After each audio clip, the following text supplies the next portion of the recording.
the storm of the 21st century and the promise of calm. Welcome back to Minecraft. Have you ever felt like you're standing in the middle of a storm? Not a storm of nature with thunder and lightning, but a storm of the 21st century. An invisible storm formed from the thousands of notifications a day that fracture our attention. From the relentless pressure to curate a perfect life on social media, and from the gnawing instability of a gig economy. It's a storm of endless news cycles detailing economic instability, political division, and a future that seems increasingly unpredictable. It's the internal storm of comparison culture, where we measure our behind-the-scenes reality against everyone else's highlight reel, leading to a pervasive sense of inadequacy. We wake up with our phones in hand, instantly plugging into a global network of anxiety before our feet even touch the floor. We go to sleep to the blue light of a screen, our minds still racing with unprocessed thoughts from the day. We are constantly pulled to a past filled with regrets or pushed into a future teeming with what-ifs. We have more digital connections than ever, yet studies show rising rates of loneliness and social isolation. We have more choices for what to watch, what to buy, and who to be than ever before.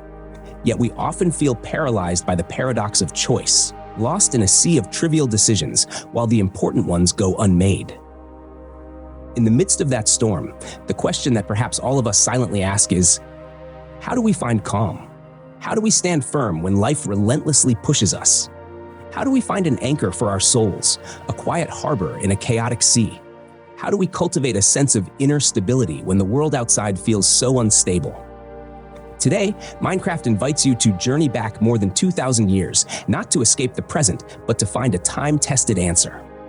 Together, we will explore Stoicism. And please, don't be intimidated by this seemingly academic name. Forget the image of bearded philosophers in white robes speaking in riddles. Instead, think of Stoicism as an operating system for the mind. It is a practical, powerful, and incredibly relevant toolkit designed to help us not just survive, but to thrive with resilience and grace amidst the storms of modern life. It's a philosophy built for action, not just for debate, for the marketplace and the battlefield, not just the lecture hall.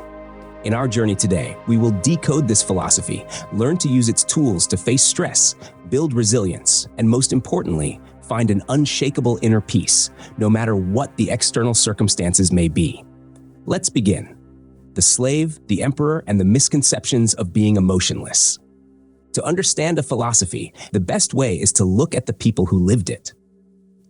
The story of Stoicism doesn't begin in a grand lecture hall, but with a disaster.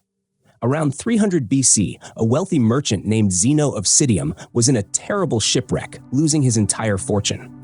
Washed ashore in Athens, instead of lamenting his fate, he wandered into a bookstore and became captivated by the writings of Socrates. He asked the bookseller, "Where can I find men like these?" The bookseller pointed to a man walking by and said, "Follow him." Zeno did, and from there he began his own philosophical journey. He often taught his students in a public space called the Stoa Poikile, or the painted porch. The name Stoicism comes from this very word, stoa. This carries a beautiful meaning. This is a philosophy for life, for everyone, not to be hidden away in an ivory tower. And indeed it was. Just look at its three most prominent figures, who could not be more different, each facing unique and immense challenges. Seneca, one of the wealthiest and most powerful men in Rome. As a political advisor and tutor to the volatile Emperor Nero, he lived daily with the threat of exile or execution. He battled chronic illness, likely asthma, which left him gasping for breath, a constant reminder of his own fragility. He navigated a life of extreme luxury and mortal danger, using Stoicism as a compass to maintain his moral integrity when it would have been far easier to succumb to the corruption around him. He wrote extensively on how to deal with anger, how to face death, and how to live a meaningful life, all while his own life hung by a thread. Epictetus, born a slave.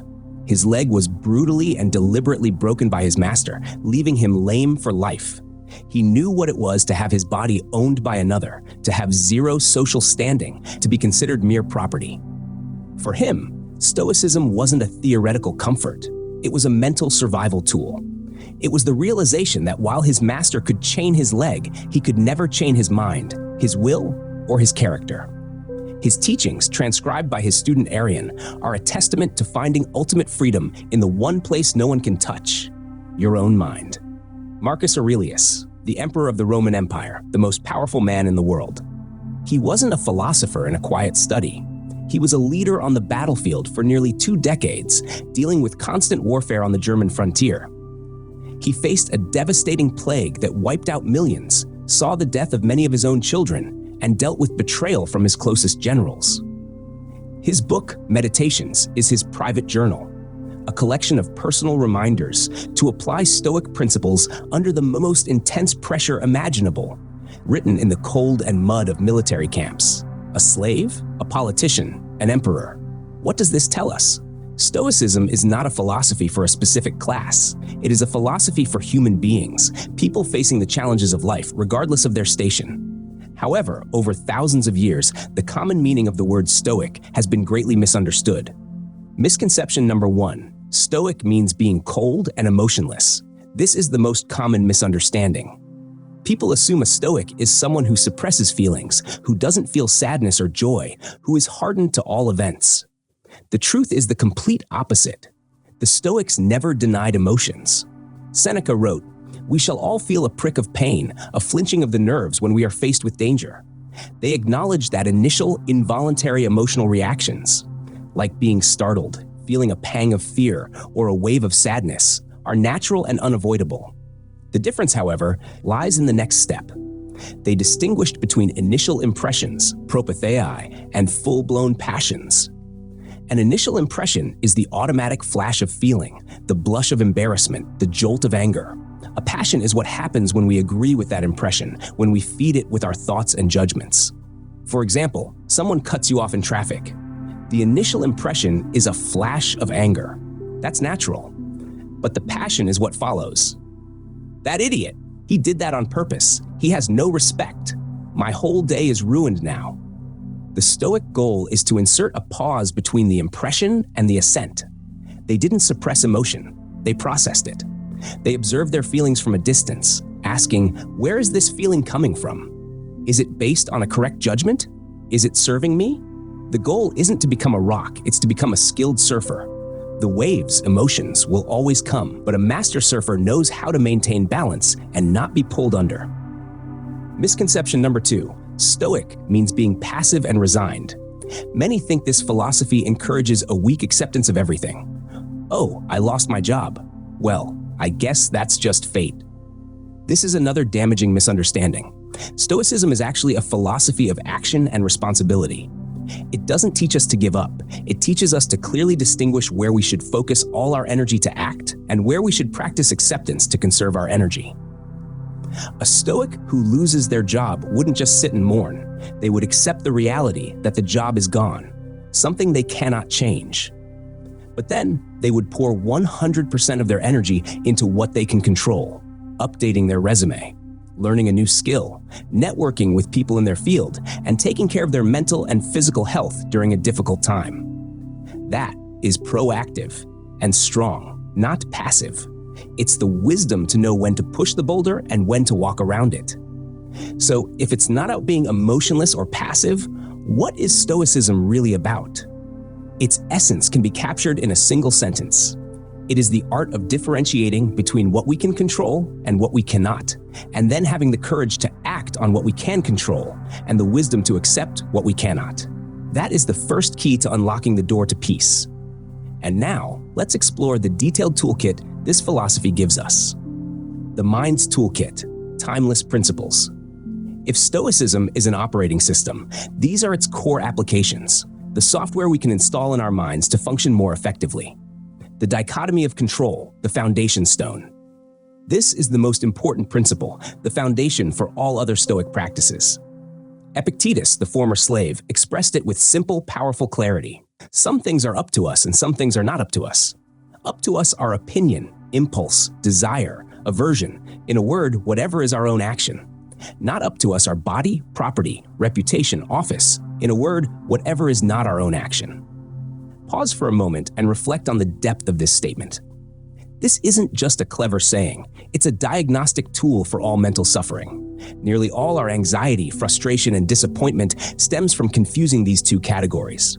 We try to control what is inherently uncontrollable, other people's opinions, the weather, the economy, while neglecting what is entirely in our power, our judgments, our responses, our character.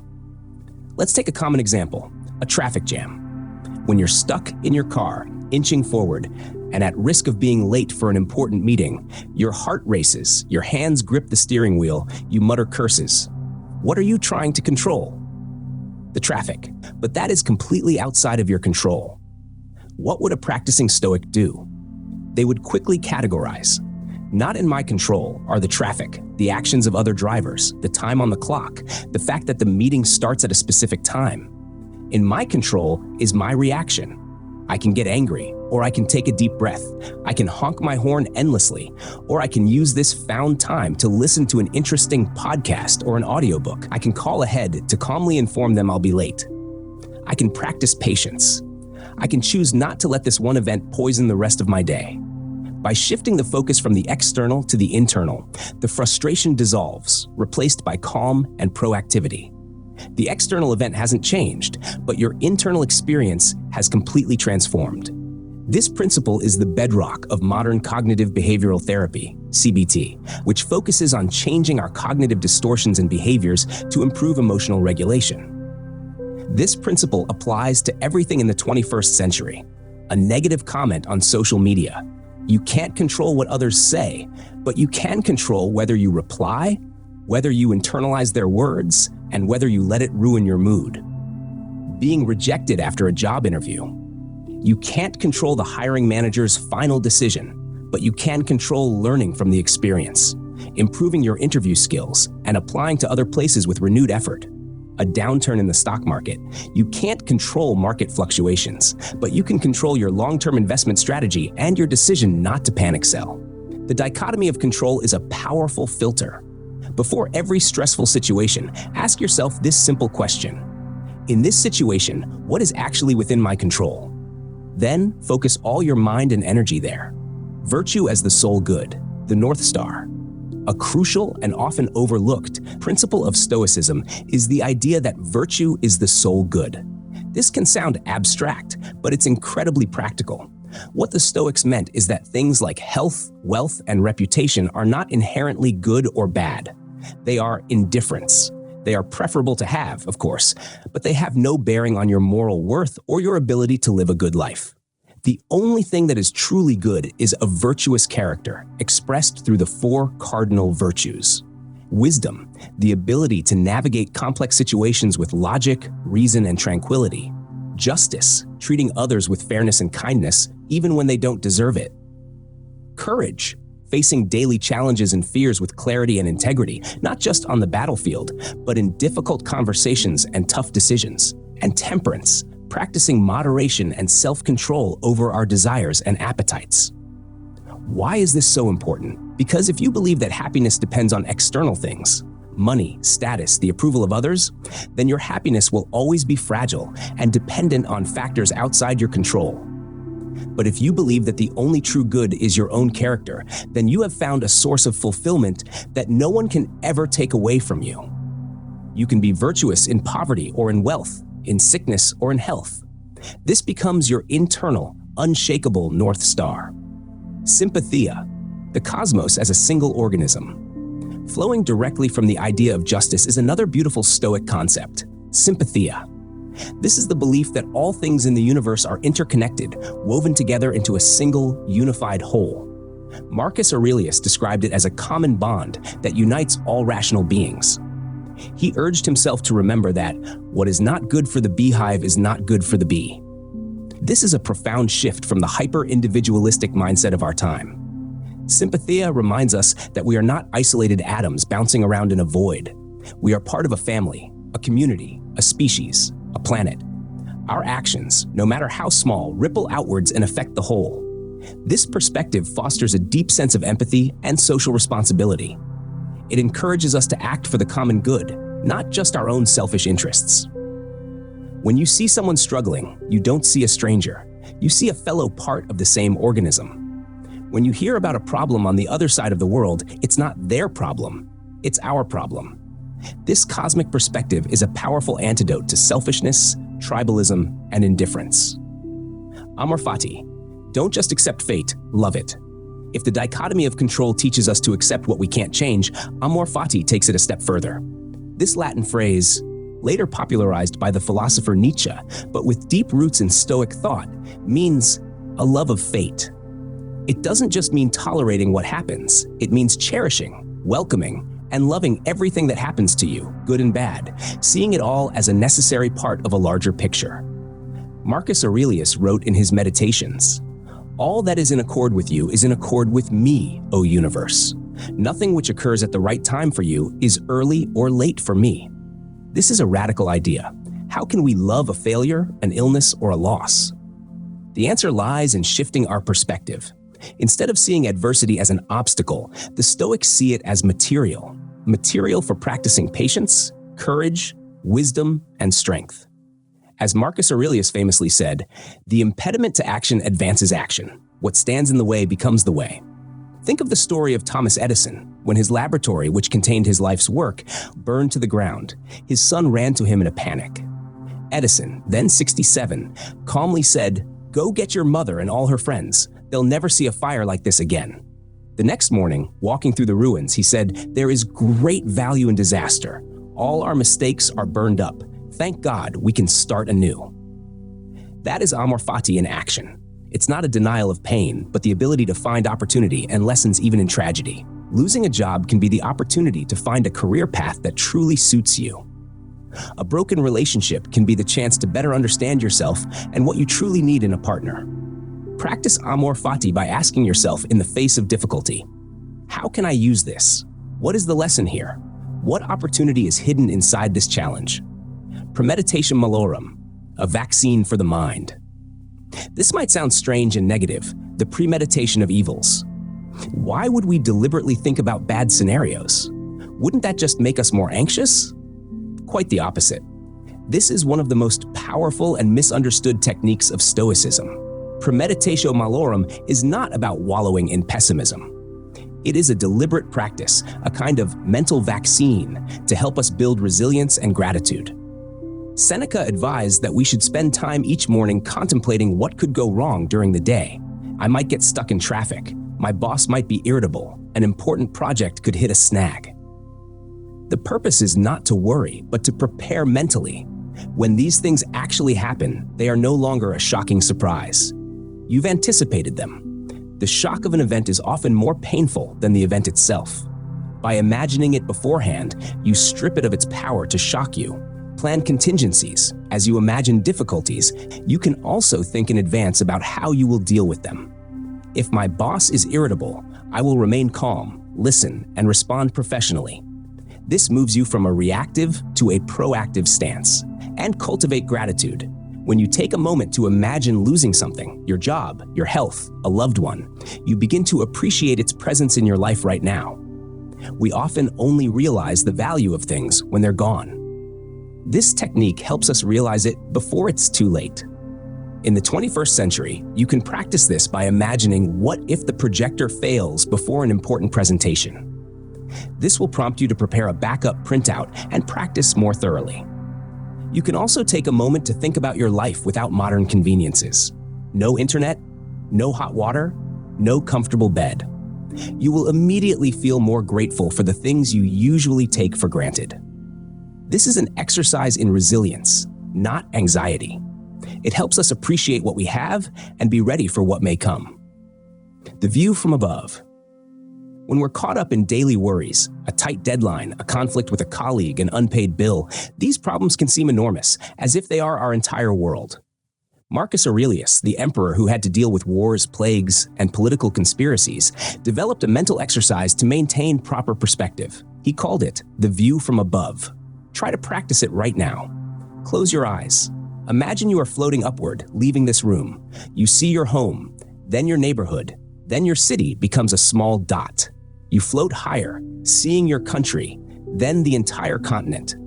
You continue upward, and the earth becomes a beautiful blue marble, suspended in the vastness of space.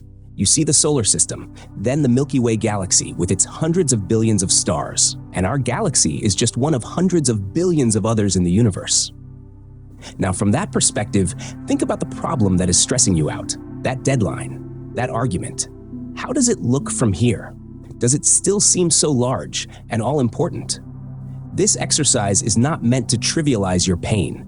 It is meant to put it in its proper context. It helps us realize that most of what we worry about in our daily lives are just small ripples in the vast ocean of space and time. When you feel overwhelmed, take a minute to zoom out. It will help you regain your calm, reduce the perceived severity of the problem, and approach it with a cooler head. Memento mori. Remember you will die. Of all the principles, this is perhaps the most startling, but it may also be the most transformative. Memento mori, a Latin phrase meaning remember you will die. In modern culture, we often avoid talking about death. We see it as morbid and frightening. But for the Stoics, contemplating the finiteness of life was not about becoming gloomy. It was a powerful tool for living a life of purpose and meaning. Seneca asked, "Can you show me even one person who sets a price on their time? Who knows the value of a day? Who understands that they are dying daily?" The awareness of death does two things. It creates priority. When you realize your time is finite, you start asking, what truly matters? You stop wasting time on pointless arguments, petty grudges, or mindless scrolling. You focus on what brings real meaning: relationships, creativity, contribution, personal growth. It creates urgency. Death is the ultimate reminder to stop procrastinating. We often live as if we have infinite time. I'll call my parents later. I'll start that project later. I'll take that trip later. Memento mori tells us, later may never come. Live now. Steve Jobs, in his famous Stanford commencement speech, spoke about this profoundly.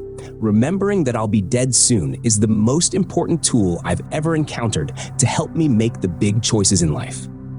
Because almost everything, all external expectations, all pride, all fear of embarrassment or failure, these things just fall away in the face of death, leaving only what is truly important. You don't need to be obsessed with death. Just keep it as a gentle reminder in the back of your mind. When you are hesitating before an important decision, ask yourself, if this were the last week of my life, would I do this? The answer will often be very clear. The mind's gym, applications in modern life philosophy, is just empty theory if it can't help us in our daily lives. This is where Stoicism shines brightest, in the gym of reality. In work and career, the modern workplace is a minefield for our tranquility.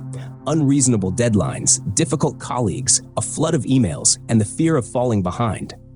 Dealing with a difficult boss or colleague means applying the dichotomy of control. You cannot change their personality. Trying to do so will only lead to frustration. Instead, focus on what you can control: your professionalism, the quality of your work, and not letting their behavior affect your emotional state. See them as a dumbbell in your mental gym, helping you train your patience. When managing stress and pressure, use premeditatio malorum. Before a busy week, anticipate potential difficulties. This helps you prepare and not be caught off guard. At the same time, use the view from above. In 5 years, will you even remember the stress of this deadline? This helps you maintain perspective. To find meaning, apply memento mori. Ask yourself, is this job helping me live a life I am proud of? This doesn't mean you have to quit immediately if the answer is no, but it can motivate you to find meaning within your current role or to plan for a more meaningful change in the future. In relationships. Relationships are our greatest source of joy, but also our greatest source of pain. Stoicism provides a compass to navigate these complex waters. When managing anger, Seneca called it a brief madness. When you feel angry with your partner, child, or friend, apply the dichotomy of control.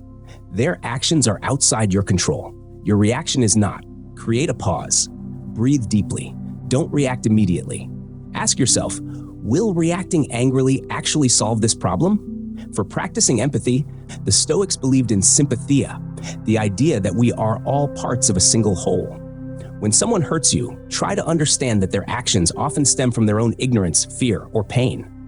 As Marcus Aurelius reminded himself, when you wake up in the morning, tell yourself, the people I deal with today will be meddling, ungrateful, arrogant, dishonest, jealous, and surly. They are like this because they can't tell good from evil. This is not an excuse for bad behavior, but a way for you not to internalize it. To become a better person, instead of trying to change others, focus on being the best version of yourself in the relationship.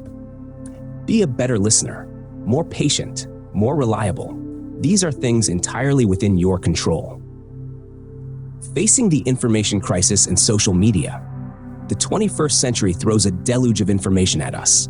Social media, with its algorithms designed for addiction and agitation, is a major challenge to our calm. To filter the noise, apply the dichotomy of control. You don't control what others post, the sensationalist news, or the online arguments. But you do control who you follow, how much time you spend on social media, and what kind of content you consume. Be intentional. To avoid outrage culture, remember that social media thrives on outrage. It wants you to be angry. When you see something that makes you furious, pause. Ask yourself, is my outrage actually producing positive change, or is it just draining my energy? Often, deliberate action is far more effective than just expressing anger online. When using technology wisely, see technology as a tool, not a master. Ask yourself, am I using this tool or is it using me? Use it to connect, learn, and create, rather than letting it dictate your attention and emotions. In mental and physical health, our well-being is a constant focus, and Stoicism offers a unique perspective. Combating anxiety and rumination. Anxiety is often rooted in catastrophic thinking about the future. Stoicism combats this directly. Premeditatio malorum allows you to look at your fears in a controlled, rational way, which often reveals them to be less terrifying than they seem. The dichotomy of control is the ultimate tool against rumination. When you find yourself endlessly replaying a mistake, ask, is this event in the past? Can I change it? If the answer is no, then your only productive path is to focus on what you can control now, learning the lesson and moving forward. Approaching physical health, the Stoics viewed the body as a preferred indifferent. It's preferable to be healthy, but your health doesn't define your worth. This mindset is incredibly freeing. It means you can approach fitness not with an obsessive focus on results, which are not entirely in your control, but with a focus on the effort and discipline you put in each day. When facing illness or injury, you can practice amor fati, accepting the reality of your condition without despair, and focusing your energy on virtuous action within your new limitations. Your body might be sick, but your character can remain strong. In facing failure and success, our culture is obsessed with success and terrified of failure. Stoicism offers a balanced and powerful way to navigate both. On failure, for a Stoic, there is no such thing as failure in the conventional sense. An outcome that doesn't go your way is simply an external event, an indifferent. The only true failure is a moral one, failing to act with virtue. Did you try your best? Did you act with courage and integrity? If so, you have not failed, regardless of the result. This reframes failure from a judgment on your worth into a simple data point. It's an opportunity to learn, to adapt, and to try again with more wisdom. This mindset builds incredible resilience, freeing you from the fear that often paralyzes us from taking risks. On success, paradoxically, Stoicism is also a powerful guide for handling success. When you achieve a goal, it's easy to let ego take over. But a Stoic remembers that success, like wealth or reputation, is an indifferent. It's nice to have, but it's fleeting and doesn't define you. They practice the view from above to remember their own smallness, and memento mori to remember that all achievements are temporary. This leads to a humble, grounded form of success, one that is not dependent on constant external validation and is therefore much more sustainable and peaceful. Finding stability in an unstable world. We live in an age of great upheaval. Stoicism, forged in the chaotic times of ancient Rome, is more relevant than ever. When facing global anxieties, return to the dichotomy of control. You may not be able to stop climate change alone, but you can control your lifestyle to minimize your impact. You may not control the global economy, but you can control your personal financial habits. Practice amor fati. Accept that the world is inherently uncertain and always changing. Instead of fighting the current, learn to surf on it. Stability doesn't come from the outside world becoming stable. It comes from building an unshakable inner citadel. Building an inner citadel, daily practices philosophy is not something to be read once and forgotten. It is something to be lived. To make Stoic principles a part of who you are, you need consistent practice. Just like going to the gym to train your muscles, we need daily exercises to train our minds. Here are a few simple but incredibly powerful practices you can start today. Stoic journaling. This is perhaps the most important tool. Marcus Aurelius did it, so did Seneca. It only takes 5 to 10 minutes a day. In the morning, prepare for the day, write down the challenges you might face, applying premeditatio malorum. Then, write down how you will face them with Stoic virtues. I will listen calmly, present my views clearly, and not take disagreement personally. In the evening, review the day, answer a few simple questions. As Seneca suggested, what did I do wrong today? What did I do right? What could I do better tomorrow? This isn't for self-flagellation, but for learning and progress. Practice voluntary discomfort. We live in a world of excessive comfort, which can make us weak and fearful of minor hardships. The Stoics advised occasionally putting ourselves in slightly uncomfortable situations to train our willpower. Try taking a cold shower. Try intermittent fasting. Try walking instead of driving for a short distance. The goal is to tell yourself, this isn't so bad. I can handle it. I don't need everything to be perfect to be okay. Contemplating the sage. This is a powerful visualization exercise. The sage is the Stoic ideal, a perfectly wise and virtuous person. When you're facing a difficult situation, ask yourself, what would Marcus Aurelius do right now? What would Seneca advise? What would the best version of myself do? By holding up an ideal, you give yourself a standard to strive for. This role model can be a historical figure, a mentor, or even a future version of yourself that you aspire to be. It pulls you out of your own limited perspective and connects you to a higher standard of behavior. Use Stoic mantras. In moments of stress, our minds often race. Having a few short phrases ready can make a huge difference. When facing a challenge, ask, is this within my control? When someone treats you poorly, tell yourself they do this because they don't know any better. When wasting time, remind yourself memento mori. Seek wisdom. Stoicism is a lifelong journey of learning. Make time to read books by or about the Stoics. Listen to podcasts that discuss these ideas. Find a community of others who are also on this path. The pursuit of wisdom is a virtue in itself.